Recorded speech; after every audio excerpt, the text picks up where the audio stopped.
Assalamualaikum warahmatullahi wabarakatuh. Perkenalkan, kami dari kelompok 1 Etika Manajemen kelas MPI 5E dengan anggota kelompok Rena Fauzana Iva dan Iqbal Ahmad Fauzan ingin menyampaikan materi terkait hakikat etika. Berbicara terkait etika, etika sendiri itu merupakan hal yang sangat penting di dalam kehidupan manusia. Di dalam etika itu dibahas terkait nilai, kemudian norma, kemudian prinsip moral yang nantinya akan dijadikan pedoman manusia dalam menentukan tindakannya baik benar maupun salah. Nah, etika sendiri itu berperan dalam mengarahkan perilaku manusia agar berkehidupan dengan tertib, kemudian adil, kemudian harmonis. Namun, tentu di dalam kehidupan sehari-hari itu pasti terjadi penyimpangan-penyimpangan etika. Nah, contoh fenomena kasusnya yaitu kasus manipulasi laporan keuangan di PT Garuda pada tahun 2018 lalu. Kemudian ada kasus Panama Papers yaitu diretasnya 11,5 juta data yang merupakan penyimpangan etika kejujuran. Pengertian etika. Etika secara bahasa itu berasal dari bahasa Yunani kuno yaitu ethos yang berarti kebiasaan. Sedangkan secara istilah itu beberapa para ahli itu menyampaikan pendapat yang pertama yaitu pendapat dari K. Bertens yang mendefinisikan etika itu sebagai norma dan nilai moral sebagai pedoman. Kemudian Aristoteles juga mendefinisikan bahwa etika itu merupakan suatu ilmu, tingkah laku, dan perbuatan manusia. Kemudian Ahmad Amin juga menyampaikan pendapatnya bahwa etika itu merupakan ilmu yang mempelajari tentang baik, buruk, dan tujuan hidup manusia. Kemudian Paul dan Elder juga menyampaikan bahwa etika itu merupakan prinsip yang memandu perilaku manusia. Berdasarkan pengertian etika menurut para ahli di atas, maka dapat disimpulkan bahwa etika itu merupakan ilmu yang membahas terkait norma, kemudian nilai, kemudian prinsip moral yang dijadikan pedoman dalam menentukan perilaku manusia untuk membedakan mana yang baik dan mana yang buruk serta mengarahkan tindakan manusia itu dalam kehidupan sehari-harinya. Selanjutnya yaitu etika dalam Islam. Etika dalam Islam sendiri itu biasa disebut sebagai akhlak. Nah, hal ini itu didasarkan pada secara bahasa, etika itu berkaitan dengan makna perbuatan yang memiliki hubungan dengan sang kholik atau sang pencipta, serta makhluk atau yang diciptakan oleh sang pencipta. Namun, istilah etika sendiri itu berakar dari bahasa Arab, yaitu kata jamak dari akhlak. Bentuk tunggalnya yaitu khuluk yang mengandung arti sebagai perangai, kemudian budi, kemudian tabiat, dan adab.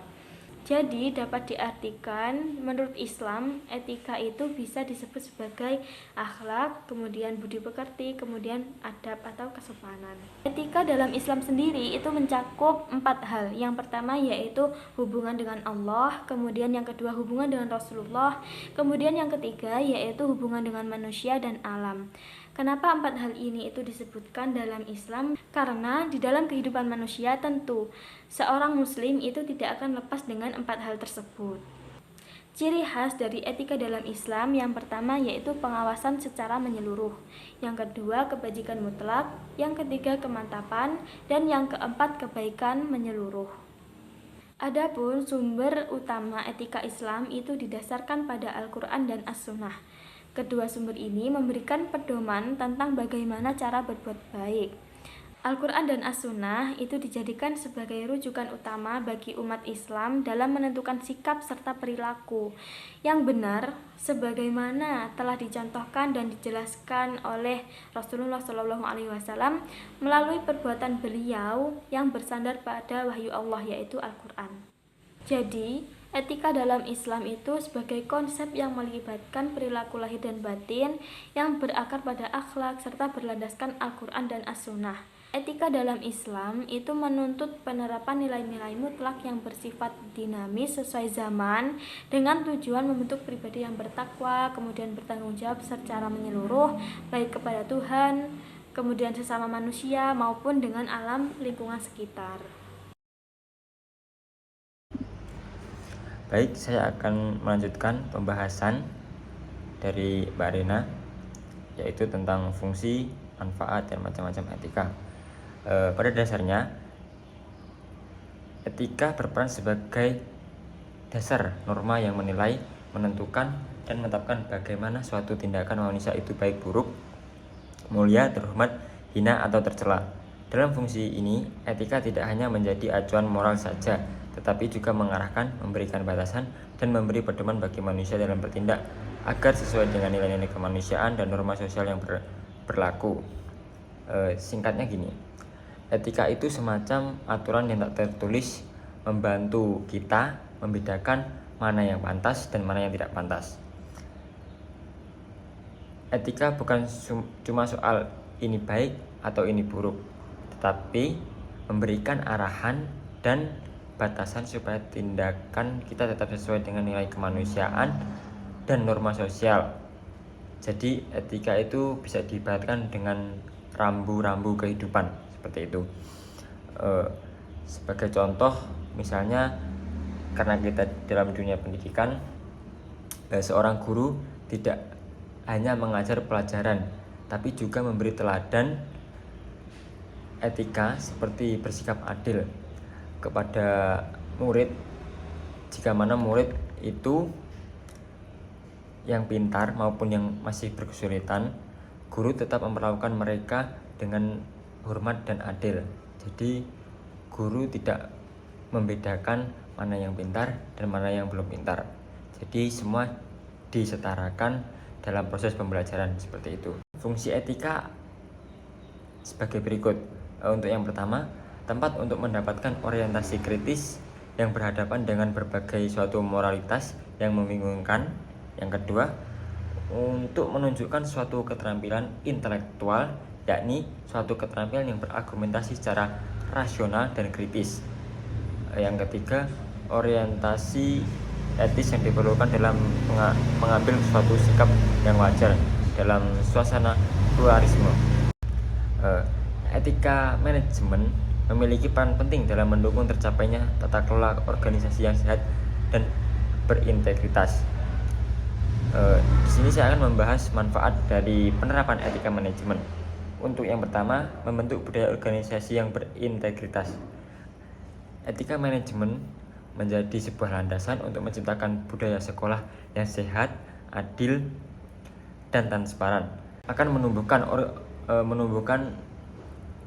iklim organisasi yang mengedepankan kejujuran, tanggung jawab, dan saling hormat, sehingga seluruh anggota organisasi merasa dihargai. Untuk yang kedua, mendorong pertumbuhan karakter peserta didik. Etika tidak hanya berfungsi sebagai aturan, tetapi juga sarana pembinaan moral bagi siswa agar terbiasa bersikap disiplin, adil, dan peduli pada sesama, yang pada akhirnya membentuk karakter yang bertanggung jawab dan beretika tinggi, seperti itu. Yang ketiga, meningkatkan kualitas proses pendidikan. Dengan penerapan kode etik, guru, staf, dan siswa memiliki pedoman perilaku yang jelas. Etika manajemen memastikan interaksi yang harmonis dalam proses belajar mengajar, sehingga mutu pendidikan dapat lebih terjamin. Yang keempat, meningkatkan profesionalisme guru dan staf. Melalui pelatihan dan pembinaan etika, guru dan tenaga kependidikan semakin sadar akan tanggung jawab sebagai profesionalnya. Mereka tidak hanya berorientasi pada pencapaian akademis, tetapi juga membentuk pribadi yang etis, seperti itu. Baik, selanjutnya adalah pembahasan macam-macam etika. Etika manajemen merupakan seperangkat nilai, norma, dan prinsip moral yang mengarahkan perilaku individu maupun organisasi agar bertindak sesuai dengan aturan yang berlaku. Etika manajemen sangat penting jika berkaitan dengan lembaga pendidikan karena menyangkut tanggung jawab moral dalam mencetak generasi yang berkualitas. Sederhananya, etika itu ibarat aturan yang hidup yang membantu kita menilai mana perbuatan yang baik dan mana yang buruk. Seperti yang saya sampaikan tadi, etika bukan hanya sekedar tahu mana yang boleh dan yang tidak, seperti itu. Menurut Keraf Sony, etika dapat digolongkan ke dalam beberapa macam. Untuk yang pertama, etika deskriptif. Etika deskriptif mempelajari sikap, tingkah laku, dan nilai-nilai yang dianut manusia secara alami dalam kehidupan sehari-hari. Etika ini tidak langsung menilai suatu tindakan sebagai baik atau buruk, melainkan berusaha memahami bagaimana manusia memaknai nilai-nilai tersebut sesuai dengan budaya, kebiasaan, dan situasi sosial yang ada. Dengan demikian, etika deskriptif memandang kenyataan tentang bagaimana suatu masyarakat menghayati nilai-nilai tersebut sebagai dasar untuk memahami tindakan manusia dalam kerangka ini. Apakah suatu perilaku dianggap etis atau tidak? Biasanya bergantung pada sejauh mana sesuai dengan kebiasaan yang berlaku di masyarakat. Artinya, etika deskriptif lebih fokus pada pengamatan, pemahaman terhadap norma serta kebiasaan yang ada, bukan pada penilaian normatif secara mutlak, seperti itu. Selanjutnya, etika normatif bagian dari etika yang membicarakan bagaimana manusia seharusnya bersikap, bertindak.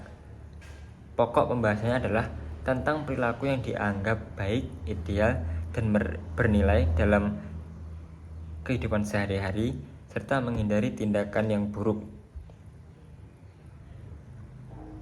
Sebagai contoh, ini contoh etika normatif, yaitu sekolah membuat aturan bahwa siswa tidak boleh menyontek dalam ujian. Itu bagian dari etika normatif karena menetapkan tindakan jujur sebagai hal yang benar. Seperti yang tadi, guru yang bersikap adil itu contoh dari etika normatif. Selanjutnya adalah etika organisasi atau corporate ethical. Menurut Handoko, etika organisasi dapat dipahami sebagai moralitas yang berlaku dalam sebuah organisasi, yaitu standar baik dan buruk yang menjadi pedoman bagi perilaku anggota organisasi. Etika ini menekankan bahwa setiap tindakan manusia yang dilakukan secara sadar terhadap anggota lain akan dinilai berdasarkan aspek moralitasnya. Demikian, etika organisasi berfungsi sebagai pedoman perilaku untuk mewujudkan kehidupan organisasi yang bermoral.